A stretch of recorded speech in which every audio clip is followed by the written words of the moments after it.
Good morning, coaches. How y'all doing? Doing well, Coach. How are you? Doing well. Oh, we're doing good. We're kicking chicken, as we say down here in the South. Like to welcome our guest today. Coach Day's going to introduce here in just a minute. But if you like us, subscribe, click, make comments. You want to talk about a subject, just put it in the comments, and we can go from there. I'd like to thank our sponsors, Prestige Lending Mortgage Company here in North Carolina. We actually provide mortgages for people looking to buy a house or refinance. Rates are starting to come back down. They look really good right now. So need some cash out or just moving to a new house.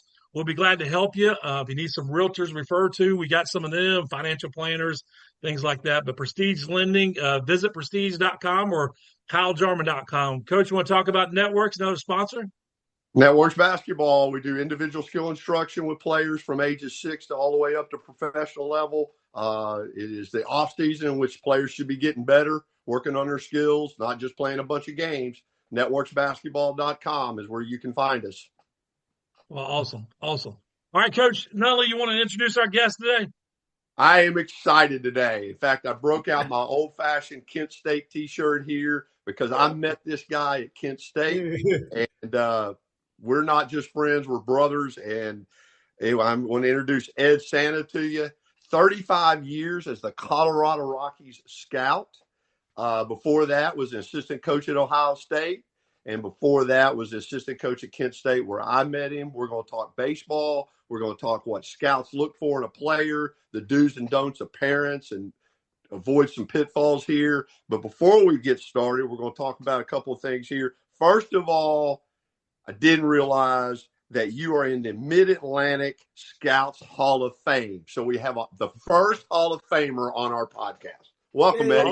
Awesome. Thank you, guys. Thank you. It was quite an honor. And what's really humbling is when you see that's the oldest scouting organization in the United States. And when you see the other guys that are on there, it's a literal who's who of scouting. You guys wouldn't know the names, but when you say you're added to that list, I know I'm the 9-hole hitter on it, but at least I'm in the lineup. So, Well, before we get started, a couple quick stories here. One, your high school evaluation of Derek Jeter is in the actual Baseball Hall of Fame in Cooperstown. Yeah, the 1992 is my first year. I wrote a report on Derek and said, this guy's special. This guy's special. You get excited just watching him warm up. That was the first line of my summation. So they had called me and said, the MLB called and said, hey, you guys sent in these reports like a year ago. This one's going to be in the Hall of Fame. And I was like, wow. And then when it came out, they had my report up there. And then the guys on MLB Network were talking about it. And then, of course, people that I know and whatever all over were calling me saying, hey, your report's on MLB Network. And then before I knew it was literally in Cooperstown. And I got to see it, which was so cool. So, Wow. And then you were before we came on, you were telling me a story about a pitcher that you saw during COVID. Yeah. So Mason Miller, who's just lost his scoreless streak last night, one of the best arms in baseball. He was at Waynesburg College. I saw him pitch early March when he was down there on spring break in Florida. Then, of course, COVID came around. No one else played. Draft was only 5 rounds, so you couldn't take a kid from a small college like that with only 5 rounds of draft. And the coach of Waynesburg told Gardner Webb coach that I had seen him, and I know the Gardner Webb coach, and he called me. And I said, look, you need to hang up the phone right now and call that kid and give him a full scholarship. He's going to be your best player, and he's going to get drafted. And he went there and was their best player and got drafted in the 2nd round, and now he's Mr. Reliever. I mean, the pitch on the WBC team and the All-Star and all that. So that was kind of cool that I was the guy that saw him. No one else was there. Now, there would have been guys see him if COVID didn't hit, but nobody was there that day, and then the season shut down. So right. So It was fun. That was fun. Wow. Yeah. And they put that in the Wall Street Journal. Yeah, they put that in the Wall Street Journal. So I'm not even sure I can spell Wall Street Journal, all 3 words correctly, but I'm in there now. So does he send you a monthly check on his royalties? since you got him where he is? Yeah. Yeah, my buddies are like, "Well, why didn't you draft him?" I'm like, I don't really have the say in that. I don't get to pick him, but I understand it's a 5-round draft, and you go, Right. "Hey, coach," you go to your scouting director, "Hey, Mr. Scouting Director, this kid's from Waynesburg College, which is a small Division III school about 30 miles north of Morgantown, West Virginia, in Pennsylvania, Right. and I want to draft him in the 5th round instead of 700 million other guys that are playing Division I baseball or high school kids." That's when they look at you like you're crazy. Have you been drinking, Eddie? So I didn't even bother bringing that one up. Yeah, I knew what the answer was going to be. So what, explain to everybody kind of what your day-to-day, are you still traveling to high school games, college games? Are you still out and about? How does your job work now as a professional baseball scout? Yeah, so I'm an area scouting supervisor. Most of us have, depending on your area of the country, most of us have 4 or 5 states. So I have Ohio, Pennsylvania, Michigan, West Virginia, Western New York, and then I'm also in charge of Canada. Canada's a little different deal because they don't play high school ball. They have national teams and so forth. Right. So, yeah, my area of concentration is those places. Obviously, if I see other teams with the way conferences are now, UCLA comes to Michigan, I could see UCLA and write up guys from their team or compare them to my guys. So, right. But high school and college, baseball obviously a little different than all the other sports because we can draft them and keep them out of high school. So that's the big difference. So yeah, travel around all the time, mostly by car. A lot easier nowadays, because it's easier to communicate with your phone and so forth and, all that stuff that you can keep driving while you're talking to people if it might be raining or weather or something like that. So yeah, that's my job this time of year. All pretty much 7 days a week. There's not too many off days now. Okay. Has the Big Ten expansion helped you see more kids, more teams, or are you just cross-checking a guy that's his area? Yeah, like when UCLA comes, we have a system on our phone, and I can look and see the guys that my guys turned in. Now I would probably call him and say, "Hey man, you got these 10 guys turned in or 3 guys, and is anybody hurt or anything?" So I'm not sitting there waiting for the pitcher to come in that's hurt or whatever. But yeah, you just kind of see them, and then I'm able to say, "Hey, my catcher from Michigan is better than the catcher at UCLA." And that's all scouting is being able to compare all those guys. And that's where you don't that's where you get crossed up sometimes because if you don't see everybody, then even you're seeing them on one day, it's hard to say this one's better than that one, especially if you haven't seen them or if you're just watching video. Video's fine, it helps us some, but it never replaces being at the game. So those bigger conferences allow you to see different kids. Yeah. Okay. So what is the difference because that's basketball. Yes, there's a difference in being at the game and watching on film. So what is the biggest difference in watching somebody live as compared to film? Well, when you're watching live, you're seeing the whole picture. You're seeing the kid in the dugout. You're seeing what type of teammate he is. You're seeing how he reacts to other kids, how he reacts when he's either successful or fails. You can't see that on television. You can't see it even if it was on television, let alone film. And when with film, the other thing is, a lot of times you're seeing a hitter from behind, and the video says how hard the pitch was, but you can't really see the swing. You need to be on the side.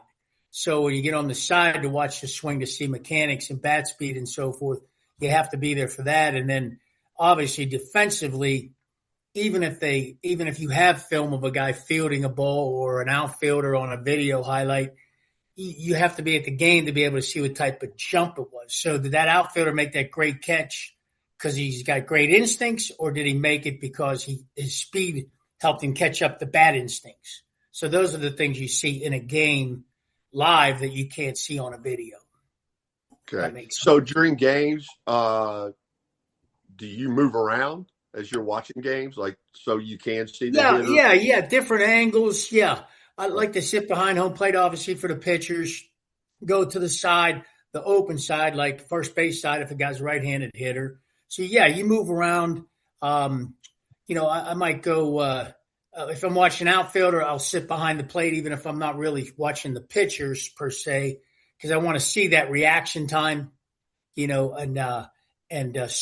moving around kind of, getting different angles and so forth. Okay. So baseball, my understanding, because we've talked, you helped my nephew in the recruiting process. And so we were talking about that. So a lot of metrics now that guys are looking at, correct? Yes. Okay. Metrics are a very important part of everything we do. I like to look at it this way. I think the best teams do it this way, and it's kind of what we do with the Rockies. We've infused a lot more analytics now. I like it because I see this, and then here are your analytics, and then we put them together, and most times they match up. When I say the guy has a old school hammer curveball out pitch, and the analytics say elite spin rate, then that makes sense. So they're together. Now, if I have a difference in analytics and my view in analytics, whatever way it might be, low or high, then that makes me go back and think, all right, let me look at this again. What am I not seeing, or what do I need, or what, maybe I didn't see in that particular game. So when you have the analytics of, a combination of games, and let's say in a normal year, I would see a prospect at Ohio State probably 3 times is the most I can get to with all the schools I have to watch. Right. So I got 3 games of information that analytics is going to compile and give me all the analytics for the whole time. So if I go and the kid hits a home run every single time I'm there, and he only has 3 home runs, the analytics say at the end of the year, we only has 3 home runs, and you go, okay, I saw the 3 home runs. It doesn't make, right. You know what I mean? Doesn't mean he's Babe Ruth. I just happen to see those 3 days. So right. When you mesh him, it helps a lot. Okay. And is there at your camp, because you do run camps, you have showcase camps for kids. There's 6 categories. Is that right? As far as arm speed. Yeah. Bat speed. Is there categories? Yeah, so at my camps that are designed for the high school kids to come and see what we do there is the college coaches come and watch the kids. And I have them give them a nice roster that has all their ages and address, all the things they need, phone numbers. So they come to watch. I'll give them some of those analytic things, fastball velocity, curveball velocity, whatever, arm velocity, exit velocity with the bat off the batting tee. I'll give them those basic ones. There's a lot more intricate ones that we use that we use when we're scouting. So yeah, there's 50 of them. I mean, there's something for everything.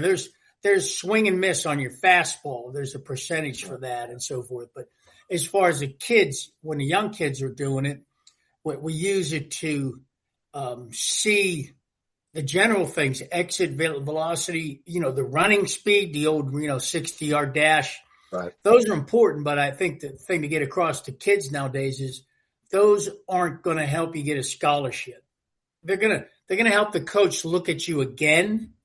But the coach is not going to say, hey, this kid has 89 exit velocity and 100 arm velocity or vice versa, and I'm going to give him a scholarship. Not going to happen. The scholarships are too limited.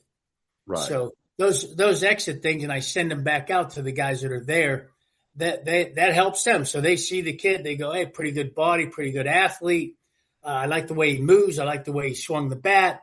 And now Eddie's got these analytic things right here that we can look at, and he's only a junior, so I'm going to recruit him. Right. So. Okay.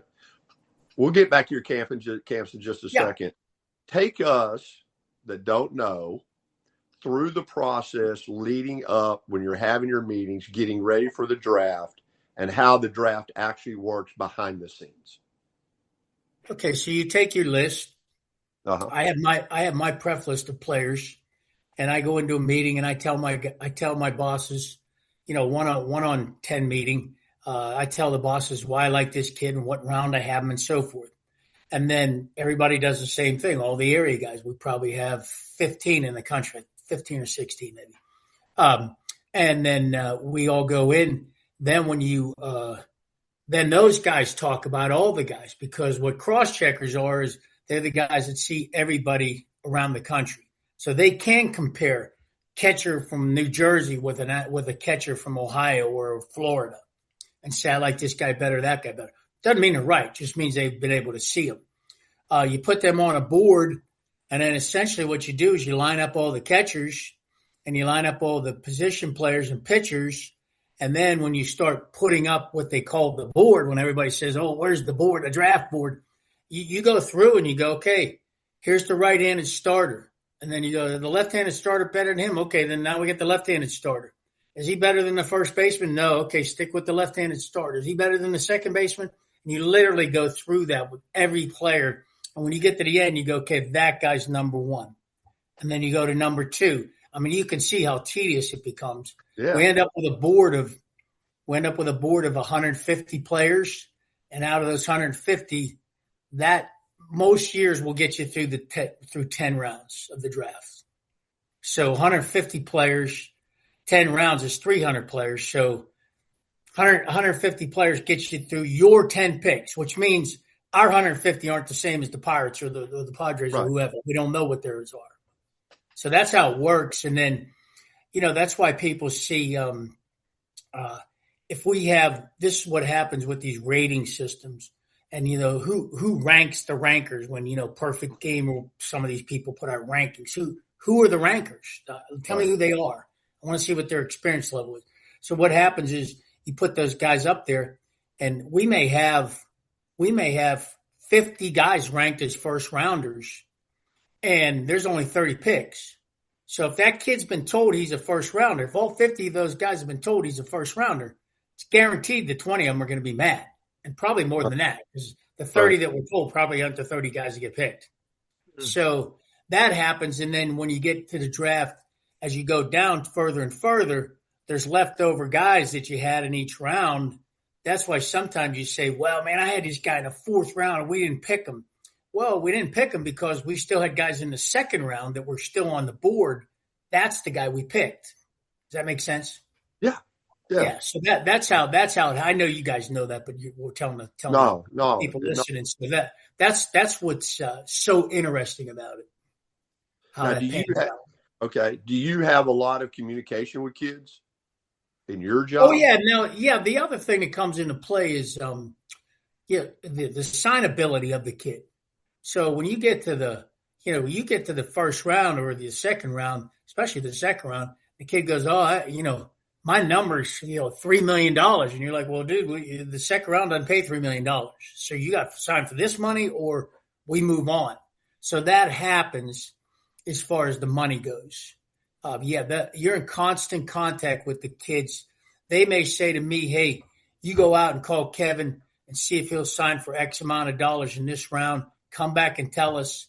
And if he will, we'll take him. And if not, Jimmy, you go out and call the other kid and you tell him, hey, you're second on our list. I mean, that's literally how it works. Wow. Yeah. Okay. There's no more. You don't necessarily negotiate. Like in the old days, I would go into the house and, it was like recruiting. That exactly what you guys do in recruiting. You go in the house and you had to schmooze the mom and dad. You had to schmooze the kid. I'm trying to get you to come with us here. You come. I do have a facility. I got Coors Field. I got spring training in Scottsdale. I got a video that I could sell you on. Nowadays, it's just more simple business transaction, which is unfortunate because I like the human side of it. So it just really comes down to dollars and cents. Yeah. It's absolutely. Now saying that, when I say go in and recruit the kid, I've done all that. I've been in the house. I know the family, so that part of it's done. And I'm confident.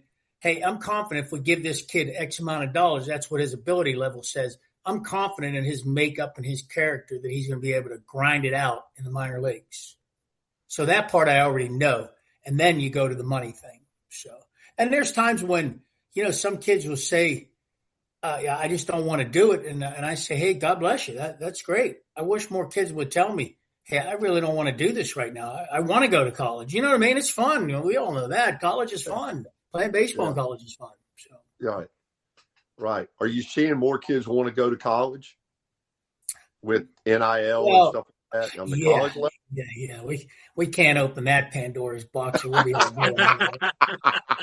yeah, now it's, in the old days it was just a scholarship, even if in most cases it wasn't a full, because in baseball, the 11.7 was the limit.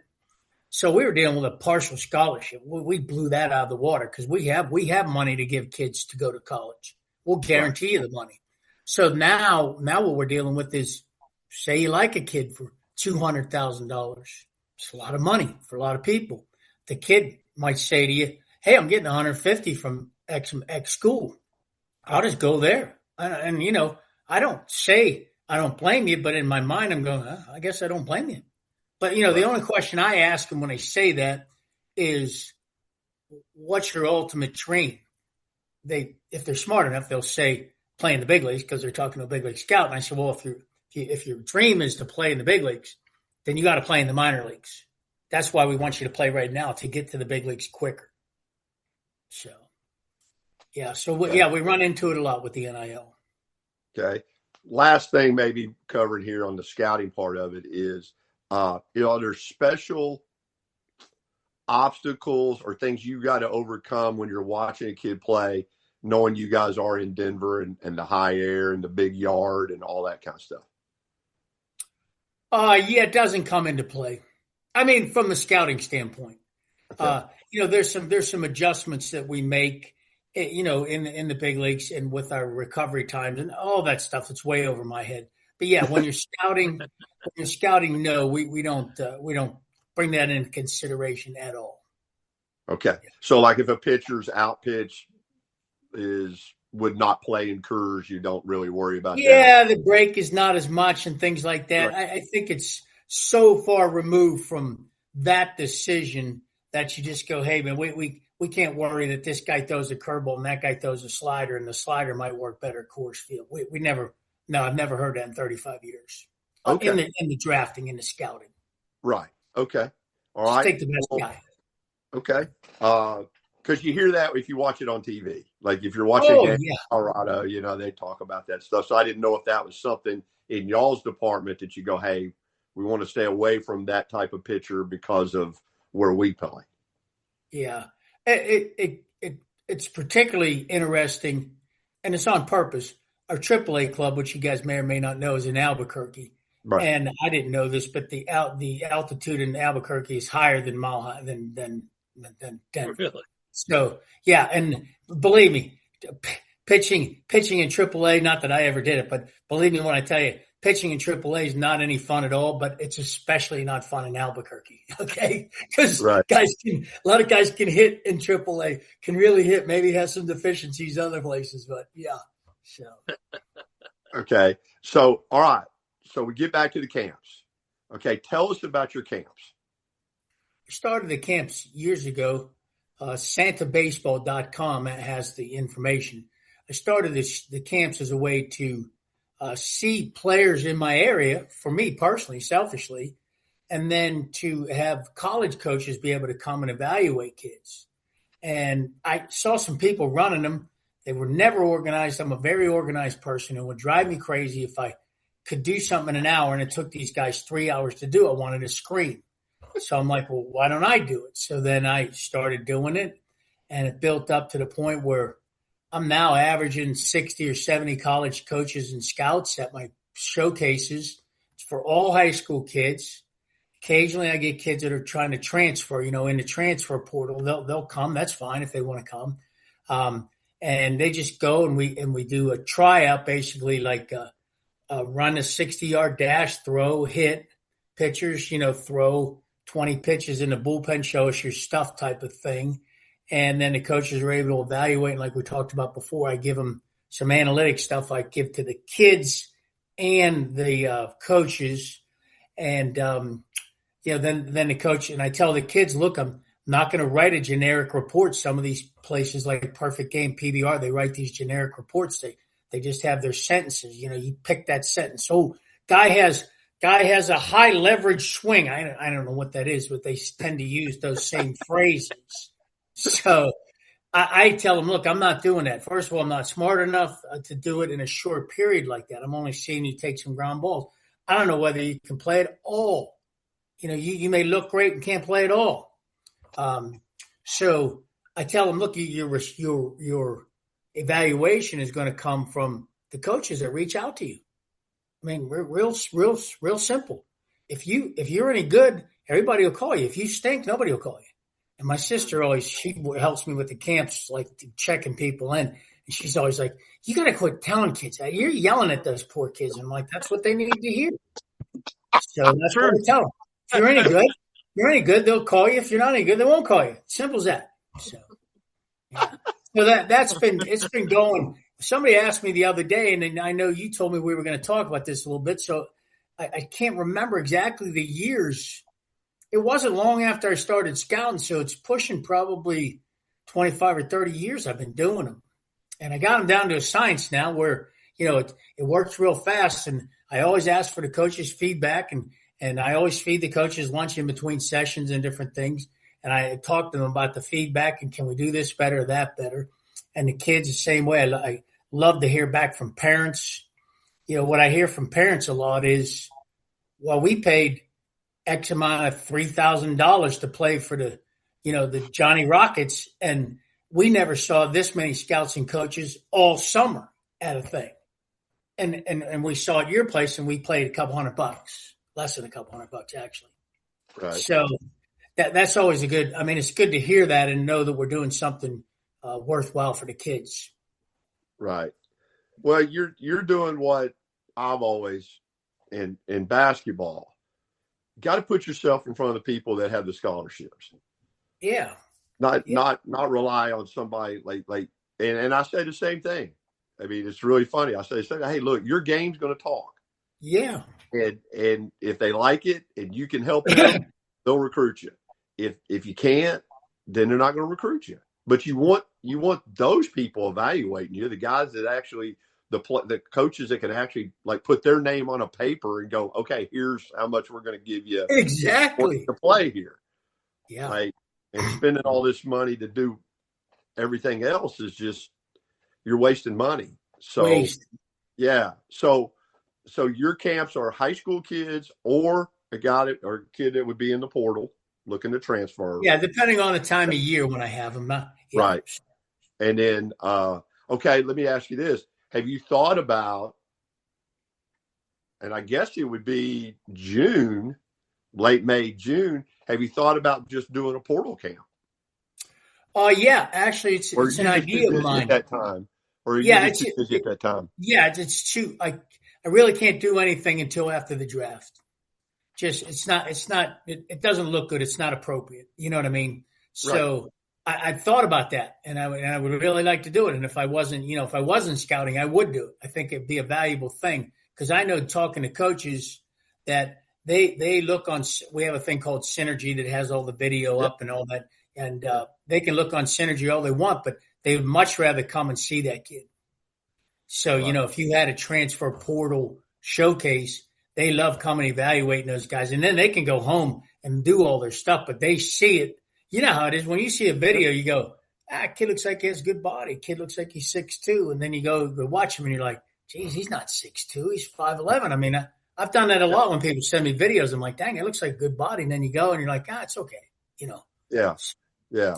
So, yeah, that's part of it. Yeah. You think that's coming? You think people will start doing that? Yeah, someone's going to come up with it. Yeah. And maybe people do. I don't get on that. That's the other thing I ask kids is, like, if you hear something or you get something in the mail, email, or whatever, let me take a look at it. I like to see what other people are doing. Maybe someone is doing that. Yeah. Right.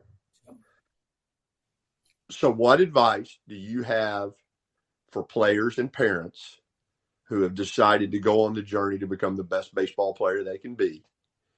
What's your advice? Advice, good side, stay away from this, do this. What's your advice to those people? Yeah. My number one thing would be, hey, you can attend some showcases. What I would do with the showcases, always ask, and people do it with me. And I have a list up of where I don't know if the list is current on the ones this fall. I'm not sure. I didn't keep up on it that well in the winter, but I asked guys if they're showcase. Ask guys who's coming. That's it, plain and simple. How many guys come? Who came last year? There's guys out there that bragging on some of these things. We've invited over 150 coaches. Well, yeah, all we do is we can all click a button and invite 150 coaches. You know what I mean? Like so where who's coming? And then only a couple of those at the most. You start going to all these, you are wasting money. Second thing I would say, get on the best summer league team you can get on, but get on a team that, make sure that the guy, and parents too, make sure that the guy who's coaching is going to help your kid get better at playing the game. Because what you see now is, and I talk to all these guys, what are you looking for in high school kids because of the portal? You go get the older kid who already knows how to play because you have to win, because you make $2 million, et cetera, et cetera. It's a never-ending cycle. What makes you go after a high school kid to bring in as a freshman? This number one answer. Can the guy actually play? I can't develop him.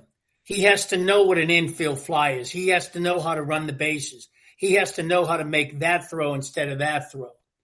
And if they don't see you doing that in a game, if you're just this crude athletic kid with tools and you don't know how to play the game, and you lead off, and we actually have a kid this year that's quote unquote a prospect. He leads off from third base in fair territory and goes back and foul. Now, people say, well, the coach just needs to tell him. And I'm like, come on, man, how long have you watched baseball? You're 18 years old. You don't know you lead off in foul territory and go back in fair so they throw the ball, hit you in the back? It's just stupid. But, you got to be able to do those things. That's what I tell people all the time. Do those things. Learn how to play. The other thing I'll tell you, and it's very valuable, and people don't do it, and I see a lot of people when I say it, they kind of go, oh, okay. Go watch. Go watch Division I, Division II, Division III, not on television, in person. See what those bodies look like. See what those dugouts look like. See what those players and velocities are. You go down and see Ohio State, Michigan, you may go see a guy throwing 85 miles an hour. You may see a guy throwing 95 miles an hour. Not everybody's throwing 85 and not everybody's throwing 95. You go see Division II, you might see the same thing. Mason Miller might be throwing 95 and the other kid might be throwing 82. But I tell kids that because I think, and I say this to kids, when I send them out there, they call it, did you send out the results yet, coach, for the showcase? Because they want to see what their exit velo was and all that. I send it out with the kid's name on, and obviously the kid has a number for the day of the showcase. My point in doing that, I tell them, this is get long part to get to my point.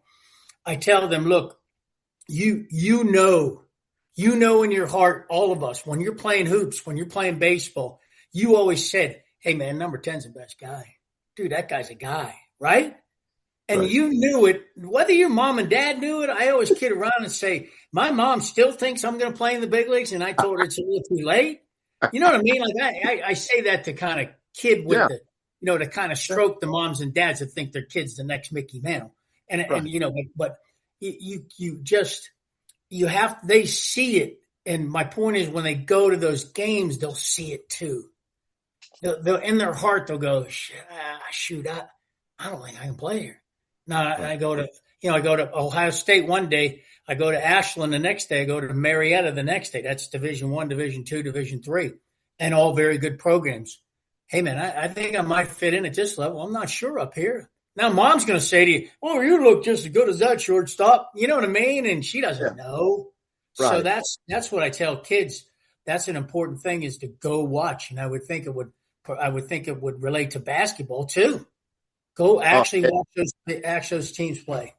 I tell kids their parents, and it's hard to get into NC State, Duke, Carolina, tickets, things like that. But I tell them, go to Campbell, go to Elon, go to High Point. Yeah. Close to the floor as you can and look at the bodies. And then when the game starts, don't watch the ball. Watch how physical it is off the ball. Look at the grabbing, pushing and holding that they're just not going to let you run around and do what you want to do. Right. And the referees are not calling it. Like, that's like, get a sense for what it means to play at this level. Yeah. Perfect. And then I'll tell them same thing. Go to Mount Olive, go to Barton, go Division II and watch them. Because here's the thing. Those teams are going to have 2 or 3 former Division I players playing. Yeah. And they might have 2 or 3 that are going to be Division I next year now, right? With the port. Right. Yeah. Right. Yeah. Like, they don't understand how good players actually are. Yeah. You know, now when you were talking about jumping on a summer team, okay, do you tell your people, like, look out for massive numbers, make sure you're going to play, things like that also? Because that's what I tell. I don't know. Don't get on a travel team that has more than 9 guys. Like you get on a travel team that's got 15 guys. Well, there's 6 or 7 of those guys ain't gonna play. Yeah. Like because you can't get them in the game. Like you Right. so that's what I mean. Like I tell people, look, 9 because you know you're going to play. Like that's the limit. Yeah. Things like do you tell them that too? Yeah, I mean, a little different with baseball because sometimes you have the pitcher only thing. So those if you don't count the pitcher onlys and their position guys, how many guys do they have? Make sure you're going to play that type of thing. Don't be afraid to move around and show versatility. If you're on a team and a coach says, "Hey, man, you're one of my shortstops. Maybe you're going to play second. Maybe you'll play some left one game. The other kid will go over to short, or I'll bring the left fielder in to play third." If you have that versatility, don't be opposed to that because that's something we all like to see. It's like it's not playing multi-sports, but it's the same type of thing. Like, hey, we saw that kid play 3 or 4 spots. He's athletic to do that. So, that was about the only things with the travel team. I just really like to, how much instruction is going on because some of these teams are just, pick up the balls, meet me at the hotel, and we're at the game. You know what I mean? I'm going to hit you a few ground balls on the turf, not even infield, just ground balls in the outfield. I see them hitting the ground balls like that. And then you play and no one ever critiques you. Maybe people yell at you if you don't get a double, but nobody says, "Hey, this is how you can hit more doubles."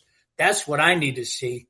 And parents, I tell parents, they're like, "Well, how do we know that if it's our first kid?" I'm like, "Look, a lot of people. There's people in your neighborhood. There's people in your community.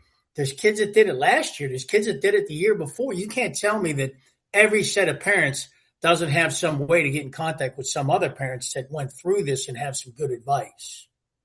Right. Because that's what my nephew got into his last year. They were just flying guys in. And then they would pitch a guy. Yeah. They would pitch a guy. Guy'd fly in and pitch, and then he'd fly right out. It was just like the biggies. It's stupid how they do that. Yeah.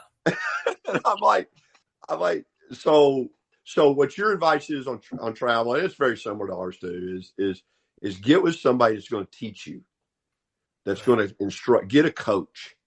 Going to help you become a better player while you're playing, not just. And it don't hurt if that coach is, if someone told me if I was in that position as a parent, and someone said, "Hey man, he's a little, they do the old, he's a little old school, he's a little bit of a hard ass," I'd be like, "Okay, give me his number. That's the number I want." You know what I mean? That's the guy I want. Somebody needs to tell my kid, "You're not that good," and maybe he'll listen. Because how, like, as a parent, you tell your kid something, and then 2 weeks later he sees, somebody else, and he goes, "Hey, Dad, I'm going to do that because Mr. So-and-so told me to do it." You're thinking, "I just told you to do it for 3 weeks, you little son." Hey, and he didn't listen. Eddie, I hear that all the time. They listen to you, don't listen to me. Oh yeah, they listen to us like we're giving a sermon on the mount, for God's sake. And I'm like, well, that's why we're in between. That's because you don't. Because I tell people all the time, you don't want to coach your kid.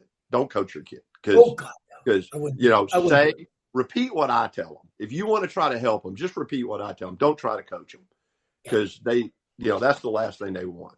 Yeah. So, but Eddie, we appreciate anything you want to add before we end this thing. No, obviously nice to meet you, Kyle. And Kevin and I have been, friends for so long. Well, obviously, we don't get together as much as we can because of where we live geographically. But we had a lot of good times at Kent. All kidding aside, besides the times we went out and caroused around and everything, and school and everything, but just the fellowship of being together as young coaches and learning from each other. Kevin's with basketball, Bill Cooperrider's with basketball. So-and-so's with volleyball. Jay Murphy and I are with baseball. Another guy's working in a sports information. He wants to be an athletic administrator. Getting to know those guys and sit around and talk with us and gaining knowledge from like what Kevin's heard from veteran guys, what we've heard. It was such an enjoyable time to grow up and say, okay, man, I got a good base from my scouting career, coaching career, whatever ended up being the case. So, yeah, it's always good to talk. It's always good to see and talk to you, Ed. I tell you what, man, I was never more shocked when you walked into Oklahoma State's building that day. Yeah. I mean, and then to have dinner with you and my dad, that was just, I'm telling you. Oh, that was so much fun. I forgot about that. Was the old stadium. I haven't seen the new one. You're sitting over there with all those crazy Hog fans. Hey, Eddie. I'm like, oh, jeez. He's here. Yeah. That's awesome. Maybe that'll happen this year. Are the Razorbacks are good, aren't they? They're struggling. They are. Yeah, they struck out in the portal. Their portal guys have not been very good, and the pick not as good. They probably got their Friday night guy is really good. I'm sure he's on your guy down there for Hunter Dietz, lefty, throws about 95, 96 with a breaking ball. And then Ryder Helfrich, the catcher, is having a good year. He'll be on your list. He'll be on your guys' list as well. Outside of that, their portal guys just did not pan out so far. Yeah, that's happening a lot. And Nick Saban, I'll never forget. Nick Saban said, "Look, you can pay those guys whatever you want to pay them. You just better make sure you're paying the right guy. You better make sure you're getting Caleb Downs and not a guy that's not Caleb Downs but has the same hype. You better be able to evaluate." So, and it's so thank you for having baseball, because of, and it's this way in every sport, as you know, it goes so fast. Like if you're in Omaha like Arkansas was last year, well, the portal's open while you're in Omaha. It's great.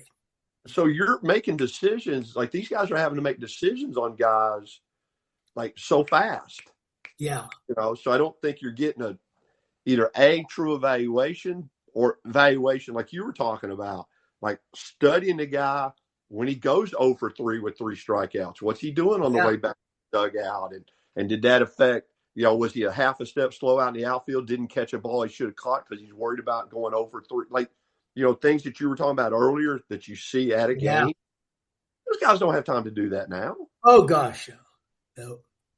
Last year, I had a real quick story. A friend of mine was Florida State. I was out in Oregon or somewhere out west on the Super Regional when the portal opened. And their coaches were in a conference room, like in different ends of a big conference room, so they could talk on the phone at 4 o'clock or 6 o'clock in the morning because it was 9 o'clock East Coast time. They were on the phones talking to kids 6 o'clock in the morning while they got to get ready to play their game to go to the World Series. And like you said, it's just crazy. And they're in 4 different ends of a big conference room so that they can be on their phone without waking up the kids in the hotel that are their players while they're on the phone at 6 a.m. It's just crazy. It's just absolutely crazy. And here's the thing. They got players up in those hotel rooms that as soon as they lose, they're in the portal. Oh, yeah. That's the other end of it. It's crazy. It's just – but, things are – unfortunately with the portal the way it is, things have to move so fast. You don't get to know, it's not old school recruiting where you actually, like you were talking about, sitting at a table in the home and talking and looking the parents in the eye to eye, the kid in the eye to eye, and here's what we can do and what do you really want? And it's just, the relationship's gone out. It's just all transactional now, in my opinion. Transaction. Yep. So, well, Eddie, I thank you very much, man. Good. Okay, have a good day, fellas. I can't wait to. Hey, when we get off here, Text me later. I got to get going, but I'll text you later. Can you give me so I can listen to this, like when I'm driving? Yes, sir. Like when Yes, you sir. guys cut it up and everything? Okay. Yeah. Yeah. And then text me. I'll ask you right now. Kyle will probably cut this. But we've got to go to Pittsburgh in 2 weeks. Where should we have lunch? Make me do some work. Oh, yeah. Yeah. No doubt. No doubt. Yeah. I'll let you know. I got the place for you. All right. There you go. I'll see you, boys. All right, Eddie. Thanks, man. See you guys. Thanks so much. Okay. Appreciate it. Yeah, you're welcome, Cal.